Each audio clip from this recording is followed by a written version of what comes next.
Bon, aujourd'hui je vais pas parler d'une scène ou d'un plan en particulier, mais de plusieurs, tirés du coup de différents films. Je vais tenter d'analyser et d'expliquer 4 plans différents. Mais avant ça, qu'est-ce qu'un perfect shot ?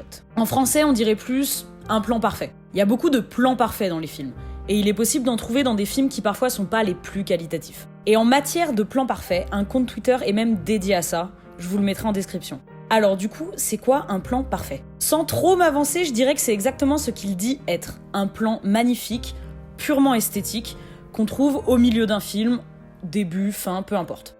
Pour moi, c'est autre chose. Un plan parfait est un plan qui pourrait résumer tout le sujet du film. C'est d'un coup plus difficile à trouver et ces plans parfaits se font plus rares. Du coup, comment on résume un film en un seul plan ? Difficile, mais pas impossible. Et il faut évidemment énormément d'ingéniosité pour pouvoir faire ce genre de choses. Donc on va commencer avec un plan très connu et surtout très beau du Seigneur des Anneaux, qui est probablement un de mes plans préférés d'ailleurs. Comment on fait pour analyser un plan ? On observe, évidemment. Sur cette image, qu'est-ce qu'on a ? On a Frodon et Aragorn, flous, en arrière-plan. Au premier plan, qu'est-ce qu'on a ? L'anneau. À partir de là, qu'est-ce qu'on peut en déduire ? Qu'est-ce que ça nous dit, précisément ? Eh bien, exactement ce qu'il nous montre. L'anneau est énorme et on se doute bien qu'il n'a pas été placé de cette manière par hasard. Dans ce plan, on a tout le sujet du film qui est montré. Un anneau qui prend toute la place, qui est plus gros que l'humanité même. Frodon est flou derrière et tout petit, protégé par Aragorn. Là encore, c'est à peu près le sujet principal du film. L'anneau engloutit littéralement Frodon et le personnage devient presque flou. Il se reconnaît plus et on ne distingue pas les traits de son visage puisqu'il n'est plus lui-même. Voilà comment un plan peut résumer tout un film, ou du moins son sujet principal. Deuxième exemple hyper parlant, c'est Jurassic Park. Ce plan, il est pas juste ingénieux, il est brillant. Brillant parce qu'encore une fois, il résume le sujet du film. Ce plan pourrait expliquer d'ailleurs tout le film, et pas juste son sujet principal. Qu'est-ce qu'on voit ? Un dinosaure avec des codes informatiques qui se reflètent sur lui. Qu'est-ce qu'on peut en dire ? Absolument tout. C'est toute l'idée du film en une image. Le choc entre le dinosaure et l'homme, qui n'aurait jamais dû voir le jour. C'est une image incongrue et impensable. Mais ces codes informatiques qui sont sur ce dinosaure expliquent que ce dinosaure est l'œuvre de l'homme, né d'expériences génétiques et informatiques. En soi, ce dinosaure n'est qu'un assemblage de lignes de code. Et c'est à peu près ce que nous dit Spielberg ici. Une pure création de l'homme. C'est un coup de génie de Spielberg. Arriver à montrer toute la problématique d'un film en une image de 3 secondes. Autre exemple, et probablement mon préféré, La La Land. Reprenons le même schéma que pour les 2 autres exemples. Qu'est-ce qu'on y voit ? Sébastien à droite et Mia à gauche. Ils sont séparés par un rideau vert.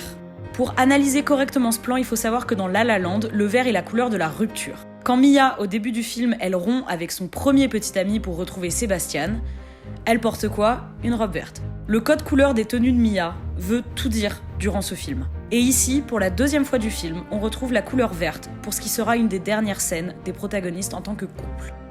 Reprenons. Ils sont séparés par un rideau vert. Mia est totalement éclaboussée de cette couleur et Sébastien y baigne dedans. Ils sont tous les deux dans le vert techniquement, mais ils restent séparés physiquement par le rideau. Elle arrive dans l'appartement et ils ne sont plus dans le même décor presque, ce qui signifie qu'ils ne sont plus sur la même page.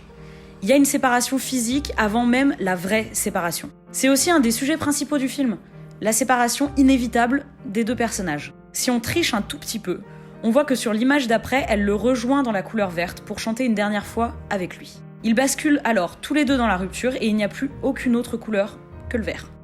Enfin, pour terminer cette courte vidéo et surtout rester dans le sujet des ruptures, pourquoi pas, Marriage Story. Ce plan en particulier. Simple mais pourtant symbolique et extrêmement synthétique du sujet du film, le divorce.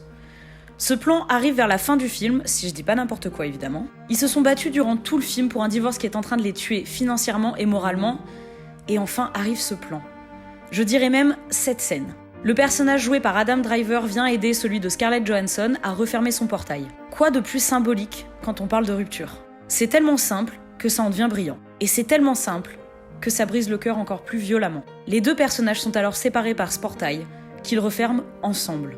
Simple, terriblement efficace. Un plan qui résume tout le film, encore une fois, de manière aussi subtile qu'intelligente. En bref, vous l'avez bien compris, un plan parfait n'est pour moi pas juste esthétique. Il n'est pas juste beau.